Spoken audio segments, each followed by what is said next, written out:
Hello, hello, Douglas, Hello, Hello. hello. Douglas. Hello. Hello. Hello, Hello. hello. All right, Hi. What the? we got we Okay. got Unit One, the review. Yippee! Introduction. Go. Hi. I'm Juno. Hi there, I, guys. I'm I'm June. Portugal. You're not Portugal. You're Portugal? You're all of Fine, no, Portugal? you're And then Portugal. it's Atlas. Go Atlas. Hi. That's me. It's me. Okay. Okay, No! Eddie L, you're Off next. to our resident minion lover. Hello. Oh boy. I am. Mi nombre es Eliel Joel Torres Pesante. And I'm Ira. I These The people make me Iras. insane. All right, It's strawberries. so Unit One, 1607. It's the end date actually. 1491 to 1607. Six, We have six, right before Columbus lands seven, to Jamestown. Never, six, guys, seven. stop. Okay, so why is it? Never mind. Never mind. What is this? I'm never letting you guys on the slideshow again. What did you do to the image? Why doesn't it like load in like that? You know what? Never mind. Never mind. Okay. Juno, I believe you're first. Woodlands. Okay. So the Northeast slash woodland Native American settlements. So they are semi-sedentary, rely on maize and then trees for multi-generational longhouses, and they're fishing and hunting and gathering. So this is basically your Iroquois Confederacy. You have like 5 of the tribes in there, and they're all a unit.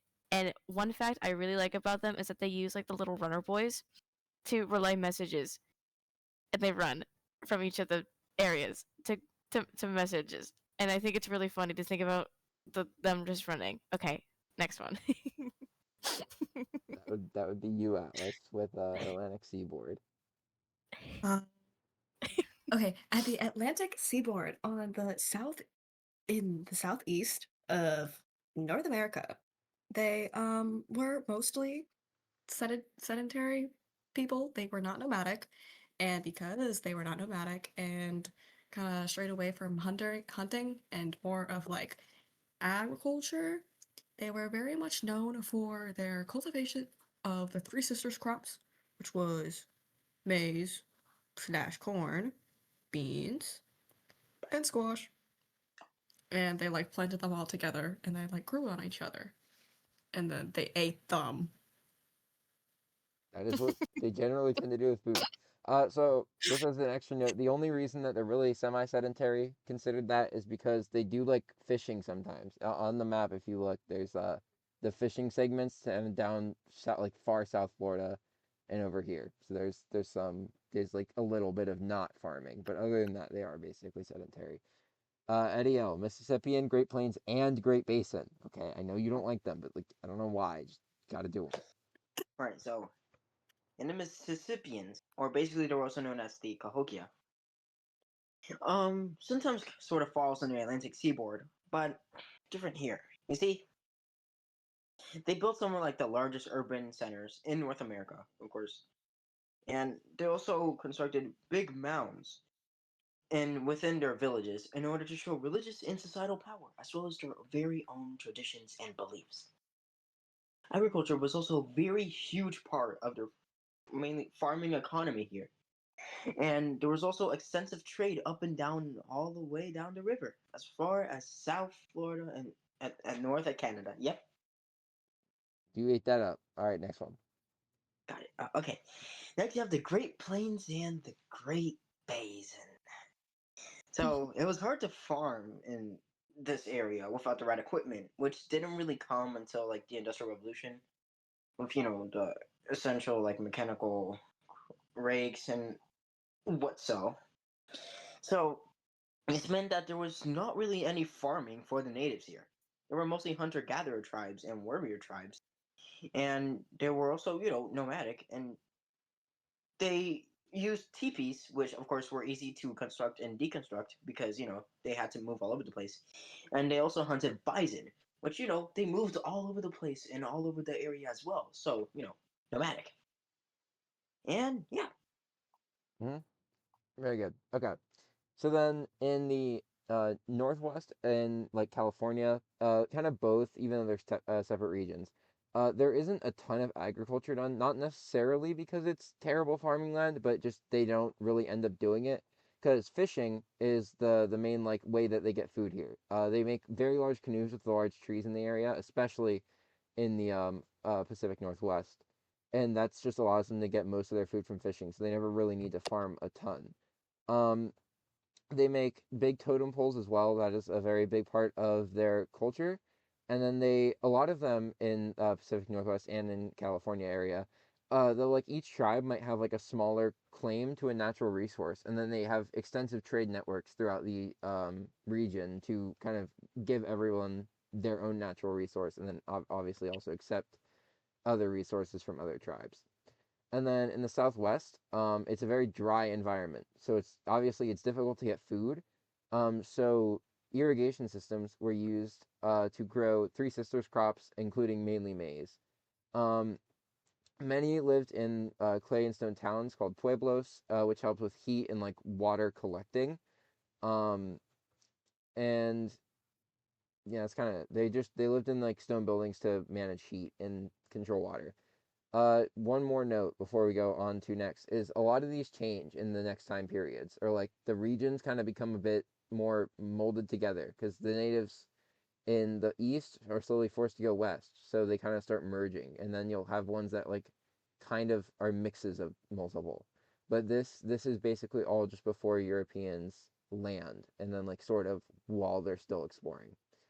So then there's a bit of background for European exploration. So in Spain, uh, this kind of happens where for a while the Muslim empires kind of continuously owned parts of Spain, and it was called Al-Andalus.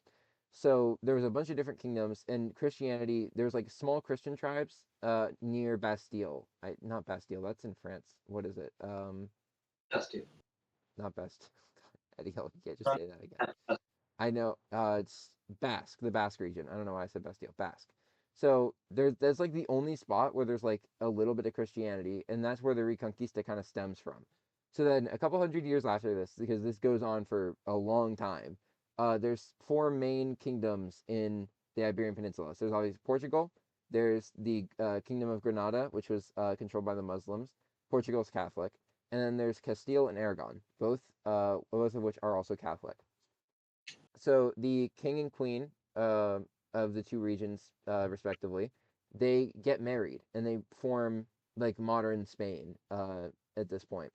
So they become the most powerful monarchy in all of Europe because they have just consolidated all of the power. And these are already two very strong monarchies, and they're able to kind of finish the Reconquista. So after that, they need to kind of show their power more, and they have a huge army, big navy. They have like a lot of power to show. So they want to find cool ways to show it, and they really have tons of money to do whatever they want.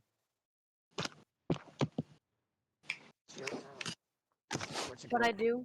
Yeah, this is you. Oh! That's Portugal! Yay! Wait, what part of Portugal I forgot? This is the background for European exploration. So technological advancements? Wow. Question mark. And Mr. Navigator. Oh, okay. So Portugal. So Portugal was one of the first European powers to do overseas exploration, and this was mainly driven by Prince Henry the Navigator. There were also other guys like Bartolomeu Diaz and Vasco da Gama, and they relied on some new maritime technologies, such as the caravel, which was a little like a ship, and they also used lateen sails, which were kind of from Arab's design, but who cares? And they also used the astrolabe, which was this little navigational instrument to determine the latitude, and it made the long distance voyages actually possible. And then they had the compass, which improved the accuracy of direction open seas. Yeah, Yeah. yeah. All right, Eddie O, you have what? What is animated here? I can't Ah, tell now. so What is this? what? Never mind, Eddie O. Just do it. Okay. Okay, all three, right? Yeah, if you Okay. wanted to. Anyways, so for the Europeans, they each sort of had like their three like main goals or main reasons for traveling to the New World and coming to the Americas. Oh no, These were Eddie known L. as. Not those three.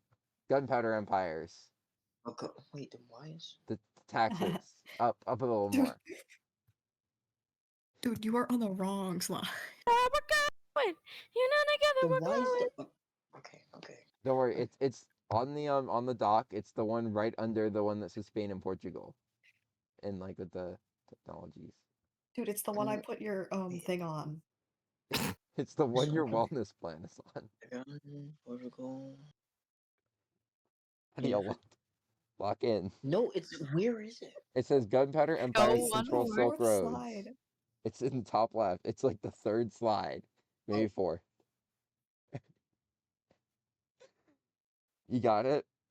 and, okay, yeah. So there were like the main gunpowder empires, right? You know, of course, you had the Mughal Empire, the Safavid Empire, and the great old good almighty Ottoman Empire. So these three empires majorly controlled the Silk Roads, which was a very like extensive trade route all throughout Asia and Eurasia. And because of this, this meant that the taxes were very high for Asian goods. So Portugal, of course, they get around this literally. Like they just go right around, so they don't have to pay any taxes.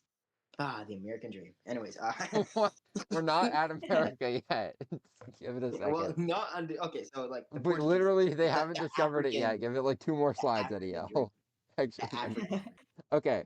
So yeah, that's basically it. They literally just go around, and now they make a trading post empire, which I think you already talked about. They make like a bunch of things in Africa here, and then they kind of control Indian Ocean trade. Yep, yep. Why is the never mind. Okay, you did that. Atlas, I believe this is you for Columbus. This one? Yes, just Oh. Magnífico. Oh, am I covering all of this? no, just the top part. First bullet. Just Columbus? Yep. Eddie L's taking the Okay. parts of the next one, and you'll come Yep. back in. Okay. So, Columbus, right? He is like a new explorer. He sailed for Spain? Yes. But he was actually like Portuguese? No, No. Italian. No. What was is it the other way? No, he's Italian. What am I talking about? Okay, he's Italian and he wants to explore because like, you know, it's like a new business in this time period and it's a good way to get famous. He can make himself a good old celebrity and he wants to like go to the new world and well like not the new world He wants to go to yet China. technically. He wants to go to Western Asia, right?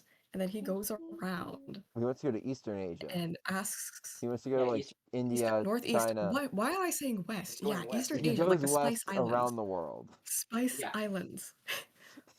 My bad. I'm tripping. I'm actually tripping. So he goes around and like asks people for like grants to let him do it, and everyone says no until he meets Queen, the king and queen of Spain, Ferdinand and Isabella, and they're like, okay, we'll sponsor your little expedition if you go do that for us. And he skedaddles. He sails westward, lands in the Americas, and is like, yeah, this is Asia. Um, talks to all the Native Americans there, thinks they're all Indian because he thinks they're in Asia. Then he goes back, tells everyone about this, and then it like sparks everything else. Yeah, yeah. That's kind of it. And then he does also just kind of make a couple more voyages for uh some of these some parts of these little 3Gs. Eddie L, you are taking the first one. We'll go to the next slide for starting your second one, and then you'll finish up gods. So just go for gold first. Okay, just gold. Yep, Just go. Gold. just Sorry, gold for gold. you first, Eddie L.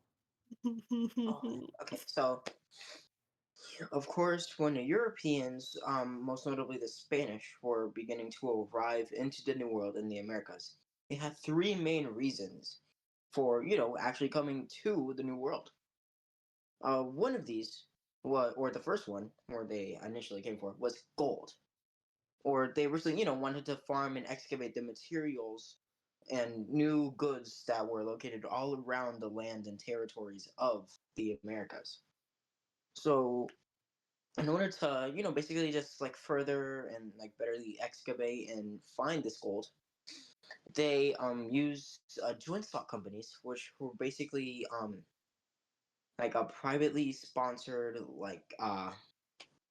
It's like a like it's just a company that yeah, multiple like a bunch of different investors put money in so that they share the loss but share the gains as well. yeah. So that was basically used in order to find and mine the minerals throughout the Americas. And then there was also the encomienda system, in which basically most notably used by the Spanish, that when they had arrived to the Americas, they basically after encountering the natives, they basically put them under a forced labor system known as this encomienda, in which is pretty self-explanatory. They basically just like captured them and they forced them to labor, but in return, they said that they would Christianize them, which honestly, for having to deal with that, it wasn't really that great. They also got some military protection, so it was still, horrible conditions, but wasn't like completely as the level, like it wasn't down to slavery, at least. And then there was also the casta system, which was basically a race based or racial hierarchy used throughout the Americas, in which the Spanish, having initially arrived, or the Europeans, um, they called themselves the Peninulares, and they were like at the very top of the of caste system, having made it themselves. And then at the bottom, like you have like the enslaved, like slaves and forced laborers. And then, okay, how does it go? It goes And then it from the top goes to bottom. mestizos, mulatto, native, and then African slave. Yeah. How it So then, generally goes is like the obviously Europeans put themselves at the top, but then they do respect the natives more than they do their imported slave labor. So obviously they still respect Europeans more because it's race based. So mestizo and mulatto are still higher because they're yeah, part European, but then you can say mestizo over mulatto and then native over slave is how the system goes. yeah. And one quick thing to add to the encomienda system. So originally or eventually it wasn't really like the most reliable or best system of forced labor to use in the Americas, because the natives had of course homeland advantage, and they escaped various times from the encomienda systems. So yeah, all right. And then continuing on, You want there was also a so originally in Europe had been taken over by a sort of system known as feudalism, in which like the rulers or like generals would pledge their allegiance to higher lords, such as a knight to a king. And then this was replaced by capitalism with the discovery of the New World and the want for the excavation of gold and minerals from the Americas. And then let's see, I think that's all for gold for now. I would say yeah, two things I'd add. Joint stock companies are used, like the most famous ones are gonna be, especially for APUSH, would be the Virginia Company is probably most important. Also, the Muscovy Company, weirdly enough, is pretty important. And then for capitalism and feudalism, feudalism is like money equals land, and then capitalism is like money equals like can you produce something, like can you give a good or a service, like how it is today. Feudalism, after they like pledged for like military service, they would get that land, and then they would also sometimes even get like pseudo slaves and yeah. like workers for them. All right, we'll go to Protestants for Protestant Reformation really quick. Why is it like this? Okay, go on. This is still you, Eddie. Hmm. All right. So Protestant. Yeah. Yeah, Right. I'm. Well, yeah, I'm on your Protestant Reformation slide for a second, and then we'll go back to the rest of the God part. Okay. So during this sort of time period, there was also a movement known as the Protestant Reformation, which was basically just in a really massive overall movement in which the Protestants, or those who had been opposing the Catholic Church, basically moved to the Americas due to so basically King Henry VIII at the time, he of course wanted to okay, King Henry VIII, right? He wanted a son. But the thing is, the wife that he had originally married at that time did not birth a son. So he wanted to divorce that wife in order to get married to a new one. But the Catholic Church in England did not allow that. So he basically just took out the Catholic Church and made his own new church, which allowed him to divorce his wife in order to eventually get a son who died early, called the Anglican Church. And the Anglican Church, what it had done, it had brought in traditions um, that weren't strictly from the Bible, such as uh, the Virgin Mary not being a virgin or baptisms. And then this, of course, angered, much of the English citizens or Europeans living in that area. Most notably, Martin Luther, who was actually the main contributor and starter of the Protestant Reformation. So Martin Luther basically on he basically wrote down a series of 95 theses or complaints about the Catholic Church and their traditions and just stamped that on the church building. And then that kind of sparked the entire movement itself. And he eventually also gained followers. And the Protestant Reformation, because of that, led to a large migration of people or Protestants to the Americas. Because they had wanted to establish settlements and re-establish the Catholic Church in England in a way where it would stay strictly to the traditions of the Bible and not stray away from Well, they weren't making the the tradition. Catholic Church in America. Protestants were different from Catholics. Anglican is a Yeah, form yeah, of yeah. Protestant. But So, yeah, okay. Basically, yeah, so Protestant Reformation, Protestants split from the Catholic Church. Then Anglican Church does its thing, which some people don't really like, even other Protestants. That's where you get Bloody Mary from. She's trying to make it Catholic again, actually, completely. Um, but anyway, like pilgrims and who we knew as the pilgrims, they faced persecution, so that's kind of where that generally goes. Back to the other ones, the other parts of God here. If you all right. this is the last bit from you for a second, Adio. Okay. So, along with gold, one of the main three reasons that the Europeans had arrived to the Americas, there was also God or religion, which had mostly come through the Protestant Reformation, as the Catholics wanted to resettle in the Americas in order to, of course, establish traditions or establish, actual churches or, um, Christianity in which it did not involve straying away from traditions that weren't. They wanted to stick to the Bible, so they basically migrated to the Americas in order for them to actually only take traditions from the Bible and establish new churches and new, types of Christianity that basically, of course, opposed the ideas that the Catholic Church in England was approving of. Yeah, and And the other part of that is just the Catholic Church, and more specifically the Pope, wants conversions from Native Americans. I mean, that's kind of loose. yeah, Yeah. So when Columbus comes back from his first voyage, he's like, hey, these people don't have like God. So then everyone, a lot of the Catholic nations and the Pope are like, hey, well, you should go give them God. So then he kind of, a lot of them do that for the next few voyages. All right. Yeah. This next one sort of has a lot. I kind of forgot to say who did Woohoo! what on this. The first part would be there's a different political motivations. I think we have more slides on this more specifically.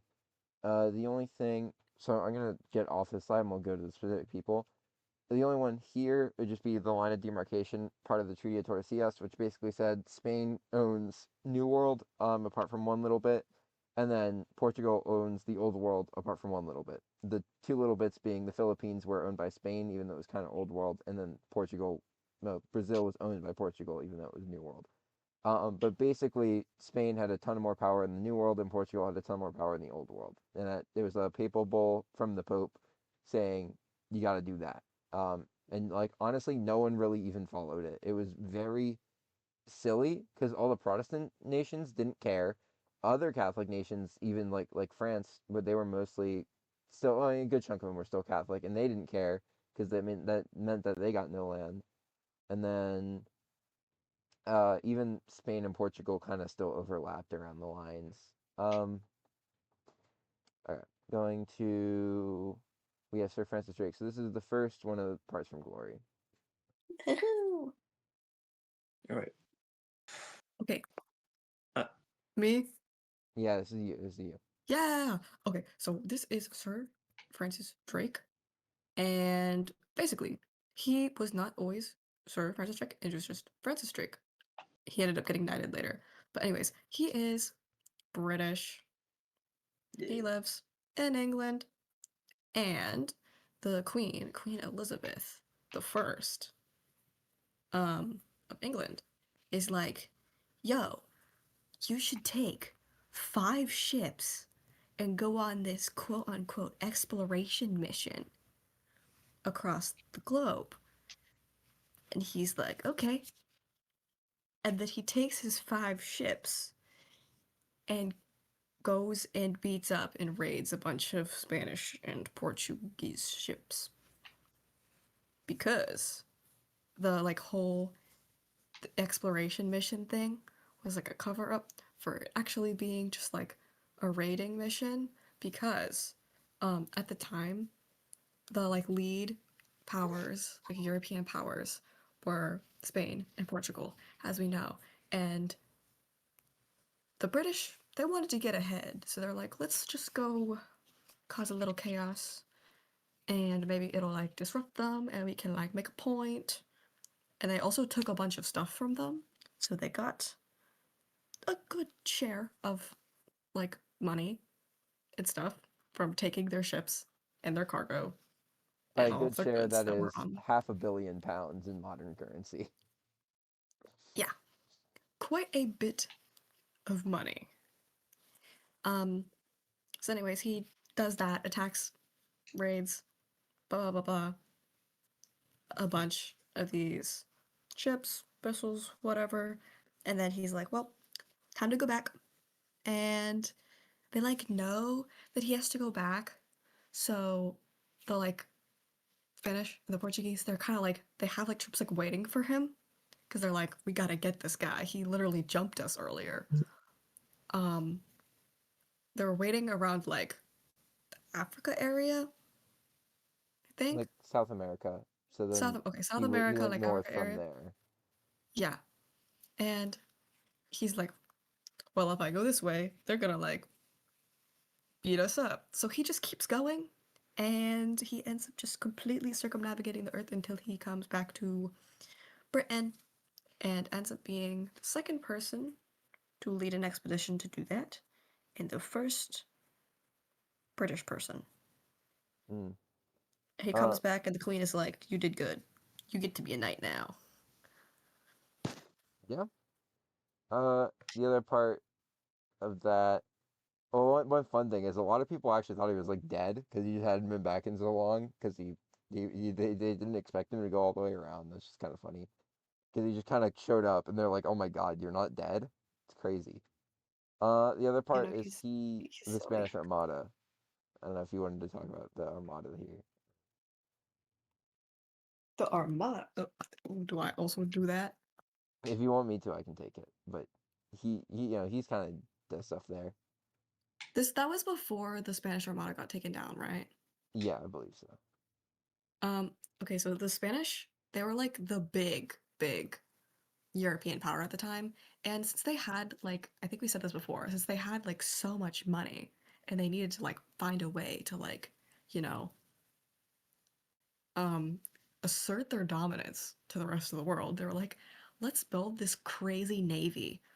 And they had this like the Spanish Armada, they had this like super, well, like compared to everything else, like super advanced fleet of like navy ships and troops and everything. And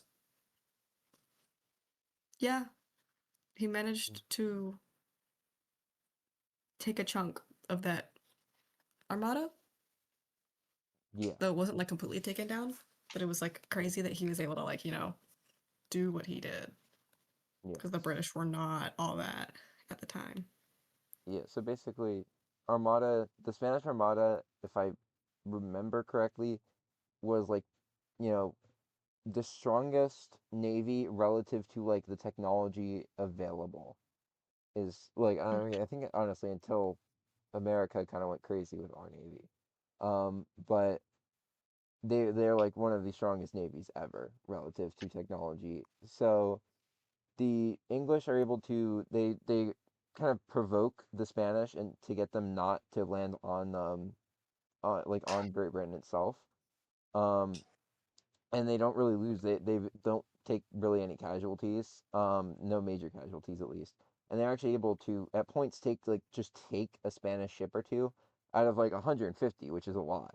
But then at the Battle of Gravelines, the Spanish are like completely caught off guard. The English are able to get a lot of good shots on them that lead to them sinking once they actually like set sail.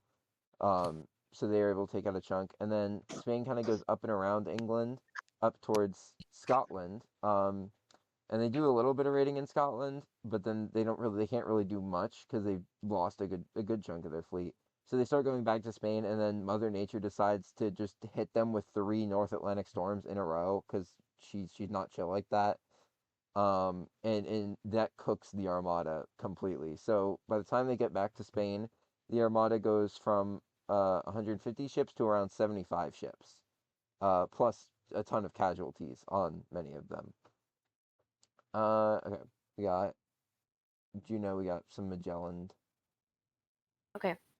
So Ferdinand Magellan, he's a Portuguese navigator who sailed under the Spanish. This happened a lot. And his main thing was that he led the first expedition to circumnavigate the globe, but he didn't finish it. So he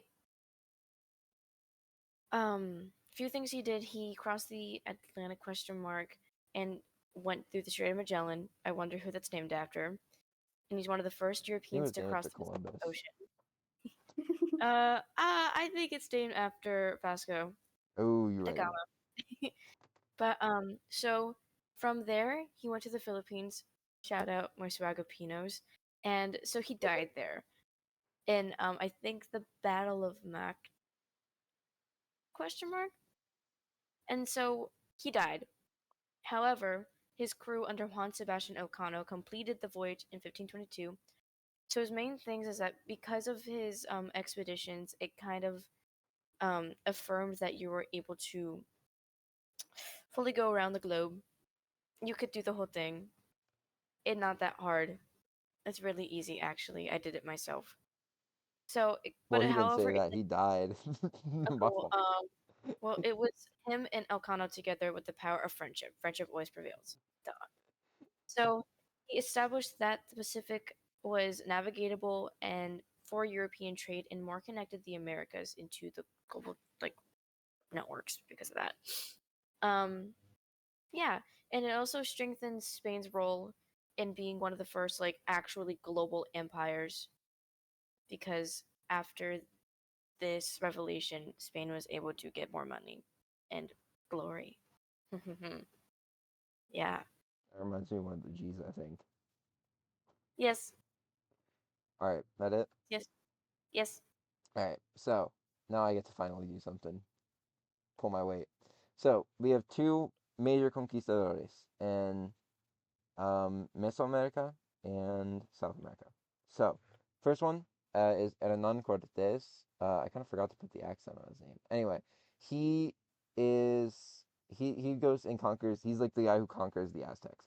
So at this point, we'll get into like this disease that were transferred again. But the when the Europeans got here, they brought a ton of diseases from the old world, which destroyed a ton of the population and also just weakened the living population.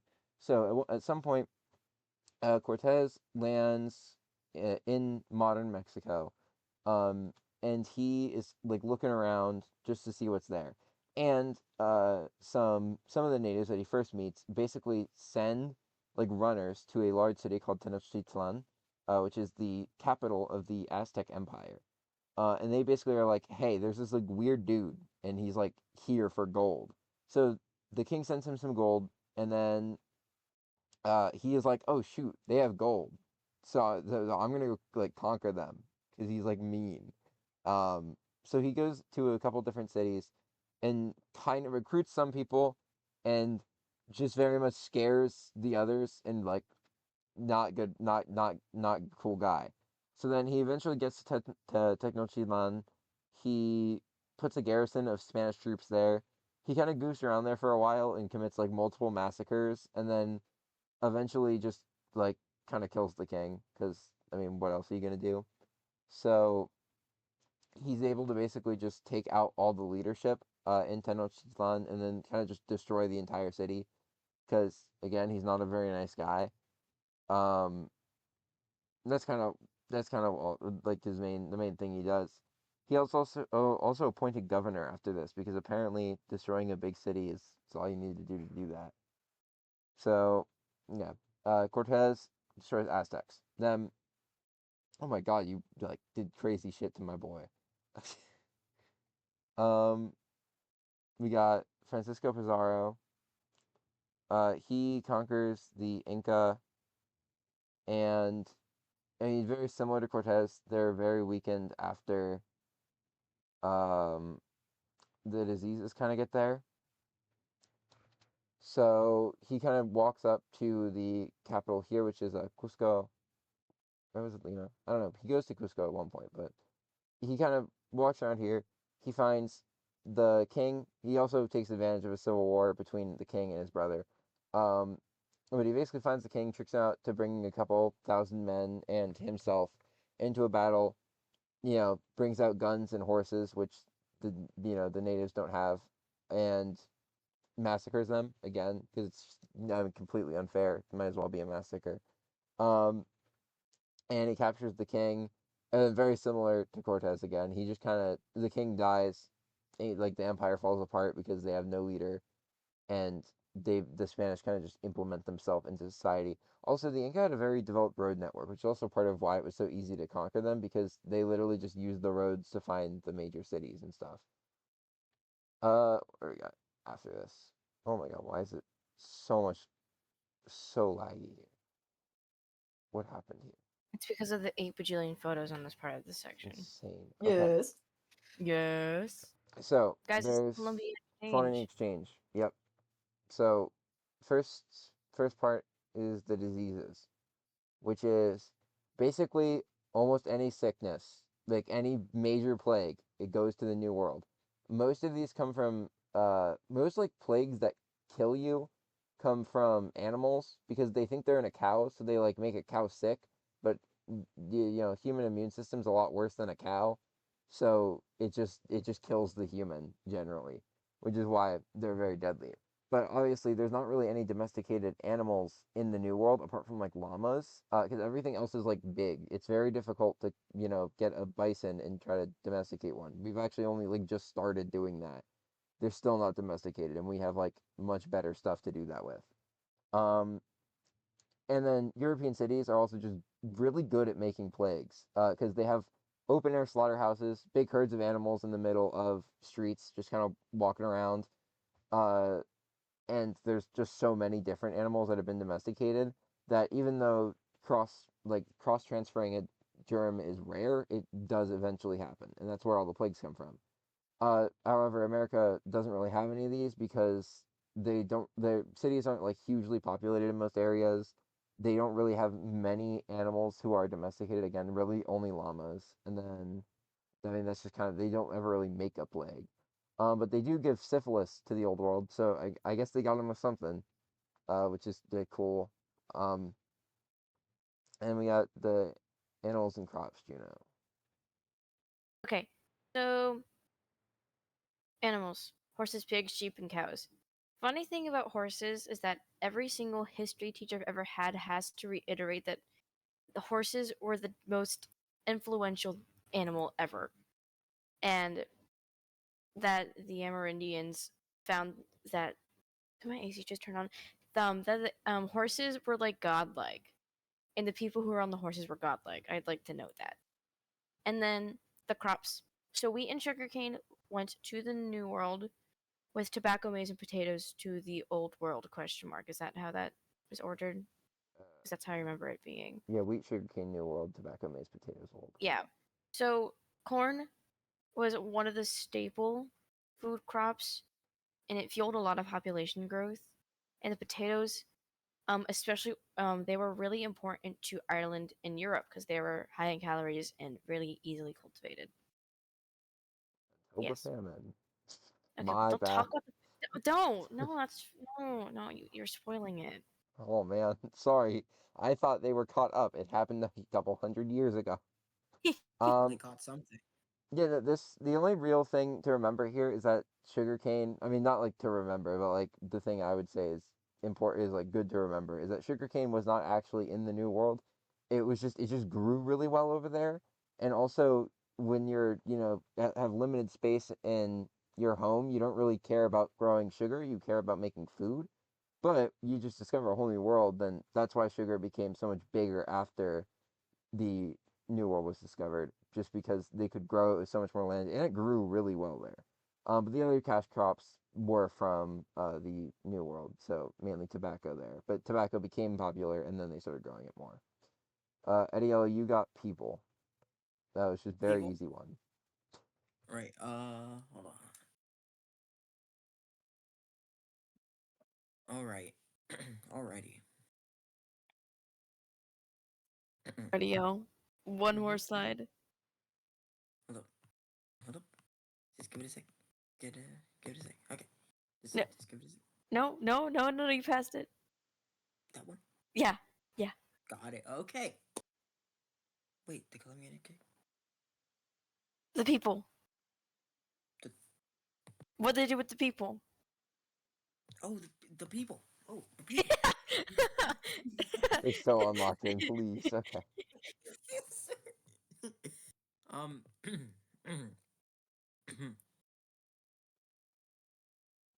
ah. There's three words. So four. Sorry, four words in an arrow. Please, Eddie. Just people. The people.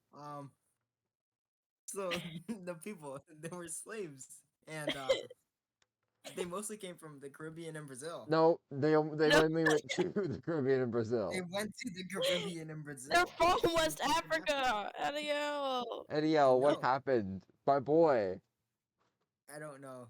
you went from Adios getting getting a you went 2. from the world war to this. Come on, man, lock in. Okay, so like the people. So the people were mostly black. Okay, okay, it's true, but like, you know what? Never mind. Redundant, but like true, I guess. Okay, miscellaneous. I didn't assign this to anyone, so I'm just taking it. Chocolate goes to Europe. It's this. This isn't actually important. I just think it's kind of interesting. Chocolate was like a luxury thing, and like only for like kings and like the Mayan empire. Not even it's not an empire. It's just city states. Anyway, but they were important there, and like with the Aztecs too. And then chocolate went to Europe, and they were like, "Oh my God, this stuff is super bitter. What is wrong with these people?" And they put sugar in them. Um, and that's how chocolate was made, like modern chocolate with sugar. Um, but yeah, like I mean, hot chocolate technically comes from the Native Americans. They literally just boiled the chocolate and then then it was hot chocolate, but it was really bitter. All right. Why is the Colombian? Did I skip a slide somehow? Why is the Colombian exchange slide just so terrible? Okay, culture. See? I think that Is it is not? this part is me. This part. Oh, am I the And then next you're part? the next part. Okay. Okay, okay. So, really quick culture stuff. So, Native Americans and Europeans had a lot of very big differences in their cultures. So they were like really confused with each other because like they didn't get each other at all. Um, and so Europeans are individualistic, which means everything you do is for yourself. Natives are collectivists, which means like you're helping out your tribe, you're helping out your family, you're doing it for the people. Um, and then Europeans, patriarchy. They're like men, and then the natives are Men. it's some Men. I mean surely there's a couple patriarchies, but generally they were matrilineal or they were like kind of both, but like leaned matrilineal. So like closer to a matriarchy. And then native families lived in big units almost always. Many of them had either kinship systems or they like just lived in a huge tribe.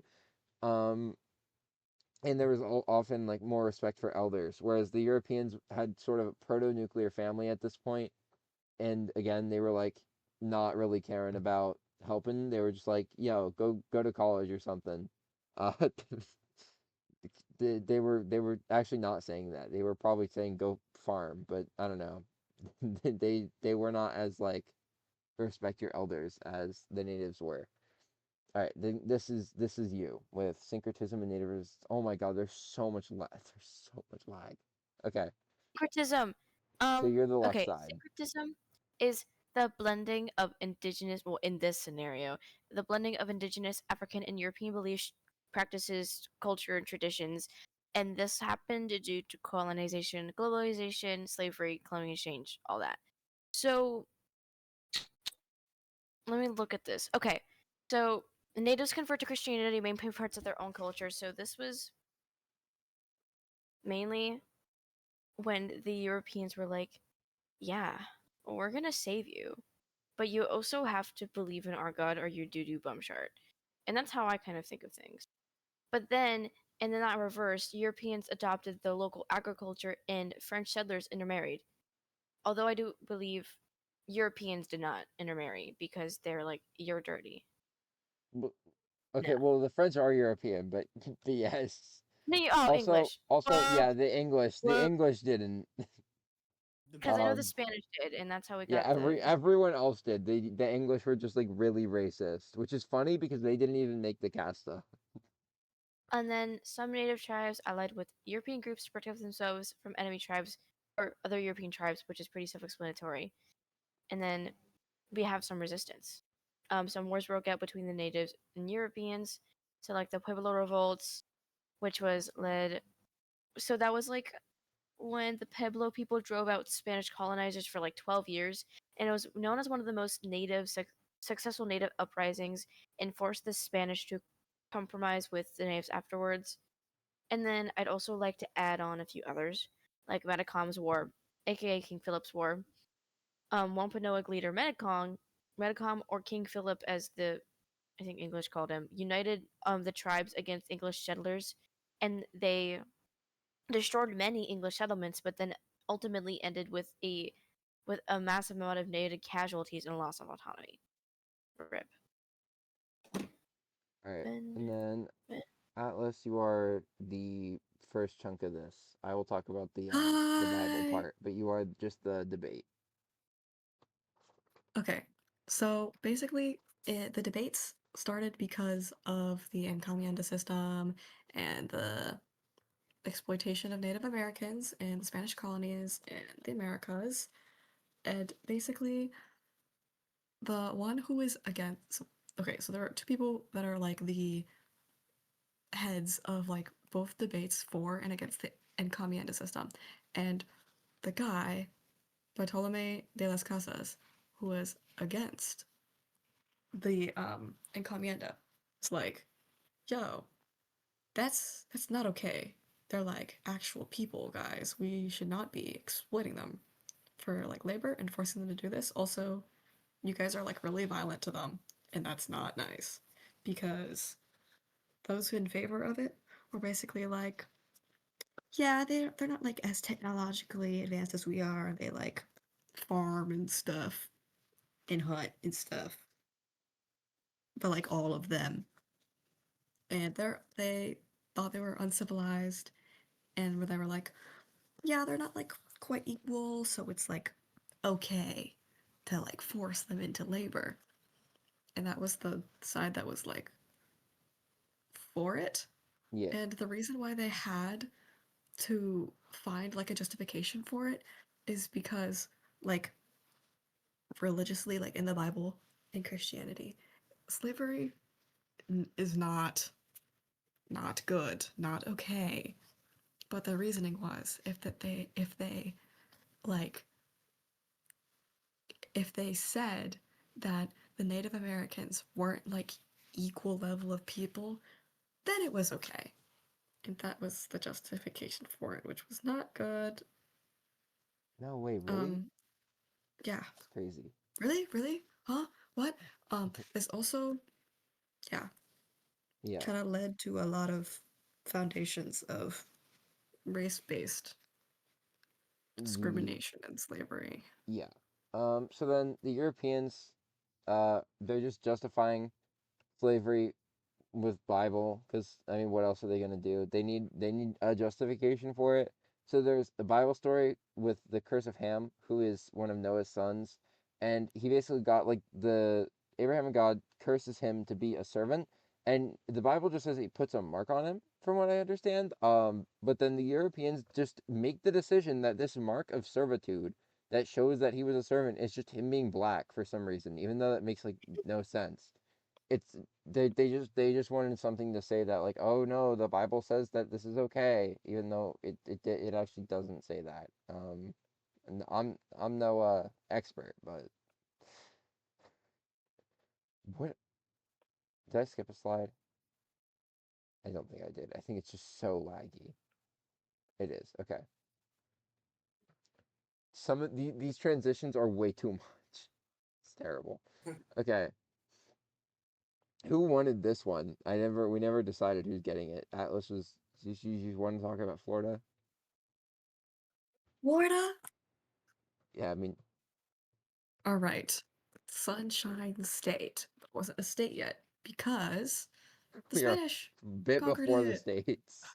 A slight bit before its state. No, I said before it was a state, I know, and it I wasn't a know. state. It Yeah, was yeah, just, yeah. it's Yeah. literally like almost exactly 300 years. But, you know, Just a tad bit before it became a state, you know. So okay, basically at the time of Spanish settlement, the Spanish they they came to North America and they arrived on the Atlantic coast and they were like, yo, this is like prime territory, right? We got like the whole ocean, we've got like the coast, we've got like the Gulf on the other side, we've got North America kind of below us. Just like a prime area. Um, so they like had their settlement there, and there were two capitals, but the one that's more talked about is St. Augustine, and St. Augustine, which is in like North Florida, yeah, that was north-ish. like kind of the capital of the Spanish settlements. Yeah, Yeah. I mean, I think it was the capital and of East Florida. yeah, and St. Augustine is the longest continuously lasting European settlement in the Americas. Woohoo, woohoo. And the person who founded it, Juan Ponce de Leon, for Spain, obviously, in 1513, so quite a bit ago. And one of the big things in St. Augustine that was like super important was the Castillo de San Marcos, which was the big fort that's like right on the coast of Florida. And they basically made this like big fort because since Florida was in like such a prime position with like all of these surrounding territories, Spain was like, we're gonna set up our like little military base here, so we can have like prime access to like defending all of our other territory that we're trying to get. Um, Also, if anyone wanted to come attack them with their naval ships, they had like cannons. So Indeed. Indeed boom, they boom, did. boom, boom, boom. No more ships. So pretty good. Worked out pretty well. It's still there now. St. Augustine was also a town, but the fort is pretty important. Yep. All right. I think that is basically it. Is there anything else anyone wanted to add before we close it out right now? No, it bueno. Okay. I'm gonna say goodbye. Uh, guys, get us a goodbye. Come on now.